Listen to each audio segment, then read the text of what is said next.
the Apache woman, her voice trembling as the rippling water of the lake shimmered in the dying light of dusk. The cowboy, tall and weathered, paused with his hand on the reins of his horse. His eyes narrowed, scanning the tree line where laughter echoed faintly. Mocking, cruel laughter of men who thought they could toy with her dignity. He tipped his hat back, a slow smile tugging at the corner of his lips. Not a smile of amusement but one of resolve. "Stay here, miss," he said softly, his voice steady as a loaded Colt. "Ain't no man got the right to treat a lady that way." Swinging down from his horse, he strode toward the trees, boots crunching the dry earth. The shadows of 3 young cowhands emerged, holding the woman's garments like trophies. They were grinning, careless, too sure of themselves. "Well, well," one of them sneered, tossing the dress over his shoulder. "Looks like the Inj." He stopped mid-sentence as the cowboy's revolver gleamed in the fading sun. "You got 2 choices, boys," the cowboy drawled, voice low and steady. "Drop what don't belong to you and walk away, or keep talkin' and see how fast lead flies." The men shifted uneasily, bravado draining like whiskey from a cracked bottle. One by one, the garments fluttered to the ground. Without another word, they turned and disappeared into the darkening pines. The cowboy gathered the clothing and returned to the lakeside, laying them gently on a rock near the water's edge. He turned his back, giving her privacy. "You're different," she said softly, emerging from the lake a moment later, her long hair clinging like black silk to her shoulders. "Most cowboys laugh, or worse. Why do you help me?" He looked at her, his eyes shadowed with memory. "Because once, long ago, someone helped me when I was left with nothin'. Guess I been tryin' to pay it forward ever since." She studied him with sharp, intelligent eyes, the kind that saw through walls men built around their souls. "The others," she whispered, "they weren't just playin' games. They're scouts for a raiding party. By tomorrow, this valley may burn." The cowboy's jaw tightened. He'd seen towns swallowed in fire, ranches turned to ash, families torn apart. He holstered his gun but kept his hand near it. "Then we best move fast," he said. "Tell me what you know." Her gaze hardened, fierce and unyielding. "I know the land, cowboy. I know their trails, their signals, the way they move. Alone, you won't stand a chance. But with me, maybe we can stop them." The horse whinnied restlessly as thunder rolled far off, though the sky was clear. The night was coming alive with danger. The cowboy offered his hand. She hesitated, then placed her palm against his, sealing an unspoken pact. And together, they turned toward the rising darkness, where shadows moved and a war was waiting. The air grew heavy as they moved through the dimming valley, the faint cries of night birds weaving with the rustle of leaves. The cowboy kept his stride even, though every nerve in him tingled like a live wire. The Apache woman walked just ahead, barefoot but swift, her steps as silent as a shadow. She glanced back at him every so often, as if measuring whether she had chosen wisely in trusting this stranger. "What do I call you?" he asked after a long silence, his voice kept low. "My people call me Nayeli," she answered, her tone calm but laced with steel. "It means, I love you. But the men you saw mock me with other names." The cowboy nodded once. "Nayeli then. I'm Colton." He didn't offer more. Men in his line of life rarely did. Names carried weight, but stories carried danger. Nayeli crouched suddenly, holding up her hand. Colton froze, his palm instinctively resting on the butt of his revolver. Ahead, the faint glow of fire seeped through the trees. The sharp scent of smoke drifted on the wind, mingled with laughter and the metallic tang of gun oil. "They're close," she whispered. "Not the whole warband, just a scout camp. If we're careful, we can hear their plans." Colton followed her lead as she dropped low, slipping like a wraith between the trunks. He marveled at the way she moved, silent as if she belonged to the earth itself, while his boots crunched even on soil. At the edge of a clearing, they saw them. 6 men around a small fire, 2 white, for Apache, speaking in low, urgent voices. Nayeli leaned close to Colton, her breath warm against his ear. "They've joined hands," she murmured. "Outlaws and outcasts from both sides. They mean to raid the ranches, burn the cattle herds, and take the valley for themselves." Colton's jaw tightened. "And the town?" Her eyes darkened. "They'll not spare it. They want fear to spread so no one will resist. By dawn they'll strike." The cowboy let the information settle like a stone in his gut. 6 men here, but more waiting elsewhere. He couldn't face a warband alone. But with her knowledge, with her instincts, maybe there was a chance. "What do you suggest?" he asked, his voice steady as ever. Nayeli's lips curved into the faintest trace of a smile. "You're a man who solves things with bullets. I solve them with silence. Between us, perhaps we can cut the legs from under this plan." Before Colton could answer, one of the men by the fire rose, pacing to the trees. His head turned, eyes narrowing toward where they crouched. Nayeli tensed. Colton's hand went to his revolver, but she touched his wrist, shaking her head. "Wait," she breathed. The man came closer, every step bringing the weight of discovery. He stopped just a few paces away, muttering something to himself, then turned back toward the fire. Only when he was gone did Nayeli exhale, her shoulders loosening. "You trust your gun too much," she whispered. "And you trust luck," Colton replied, though his eyes held no mockery. As they crept back into the deeper woods, the night grew colder.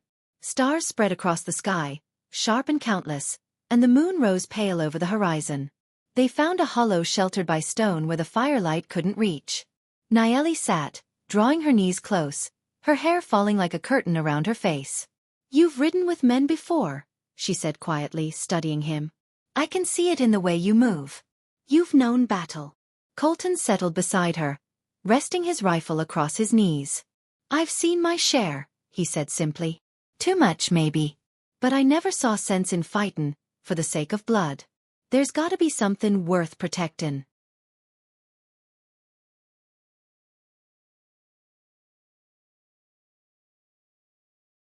"And what is worth protecting to you, cowboy?" she asked, eyes glinting in the moonlight. He didn't answer at once. His gaze drifted across the valley, the distant glow of lanterns from scattered ranches trembling in the darkness. "Families," he said finally. "The kind of life a man builds with his own hands. Folks who can't fight for themselves." Nayeli was silent for a long moment. Then she said, "My people had such things once. Until men came who thought their hands built stronger, their lives worth more. They took much from us.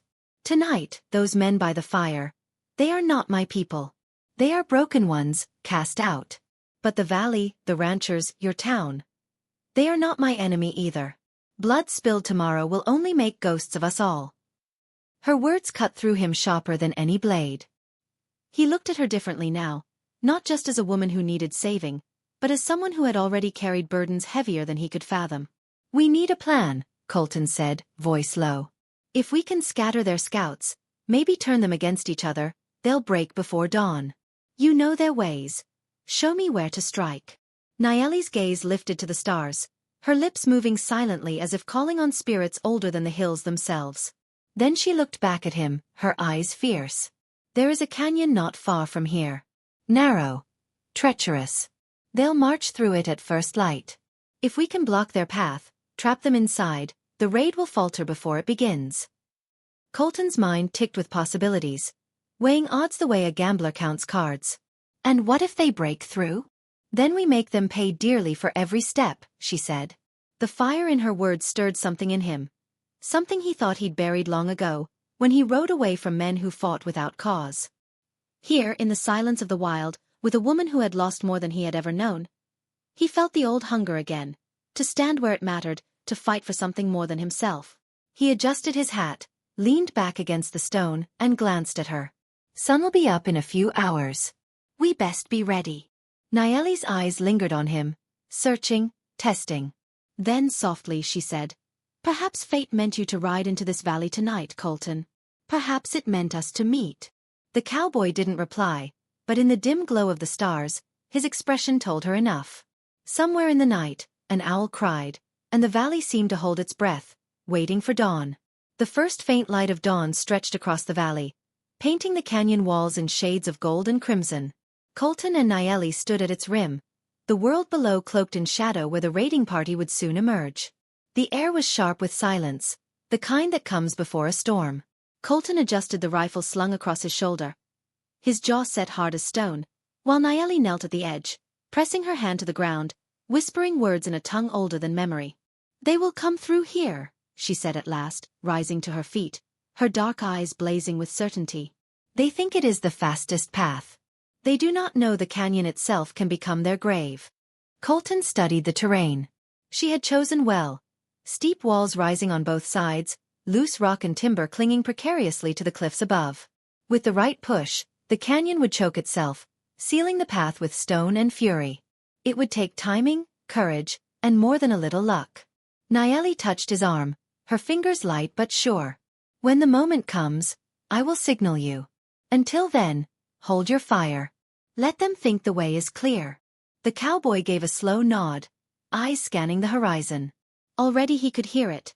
The faint drumbeat of hooves, the murmur of voices carried on the dawn wind. Shadows moved in the distance. Men armed with rifles, faces hard with purpose, unaware that two figures waited above them like hawks circling prey. Nayeli crouched low, drawing a bow from where it had been hidden among the rocks. The weapon looked worn but deadly, carved with markings that told of generations past. She fitted an arrow and waited. Colton steadied his breathing, counting the heartbeats as the riders poured into the canyon below, their laughter echoing off the stone. 6, 10, 20. Enough to set fire to every ranch in the valley. Enough to drown the town in blood. At the center rode a tall man in a black duster, his face scarred, his eyes hard as flint. Colton recognized the type. Men who thrived on chaos, who carved kingdoms out of fear. This was the viper at the heart of the raid. Nayeli's eyes found Colton's, and she gave the faintest nod. It was time. She loosed her arrow. It flew swift and silent, striking a lantern strapped to one rider's saddle. Oil spilled, fire erupted, and panic flared as horses reared and men shouted. In the same instant, Colton swung his rifle up and fired. Not at the men, but at the ridge above them. The shot rang like thunder, echoing through the canyon. Rocks shivered, then cascaded downward, an avalanche of dust and stone.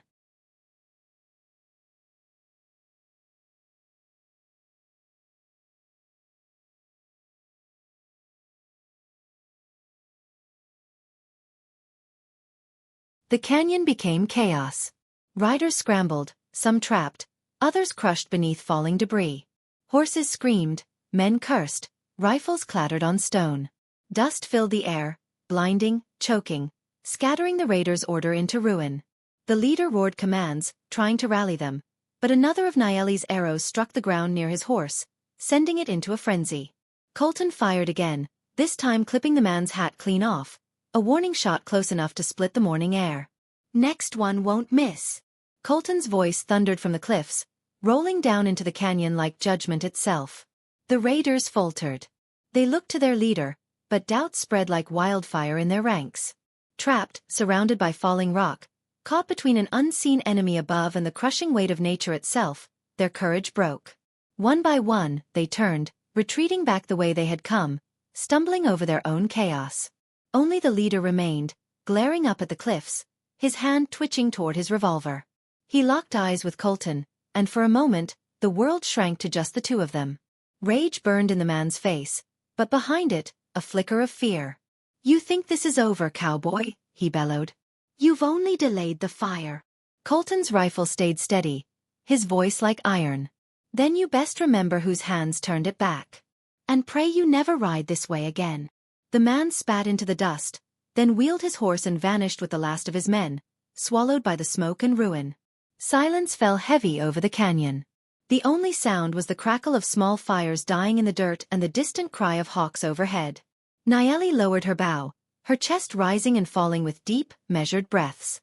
She looked at Colton, her face unreadable for a long moment, then slowly, a smile curved her lips. "You did not shoot to kill," she said softly. Colton reloaded his rifle, sliding it back into its holster.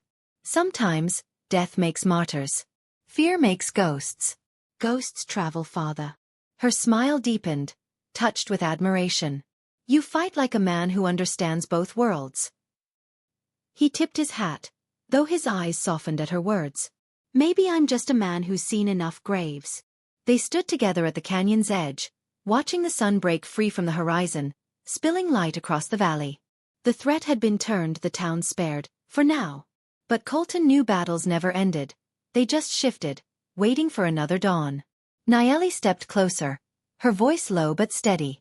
"The people will sing of this day. They will say the cowboy and the Apache woman stopped the fire from swallowing the valley." He glanced at her, his weathered face breaking into the faintest of grins. "Let 'em sing what they will. I'm just glad we're still standin' to hear it." For a moment, they said nothing more. The wind carried the scent of pine and smoke, mingling with the promise of a new day.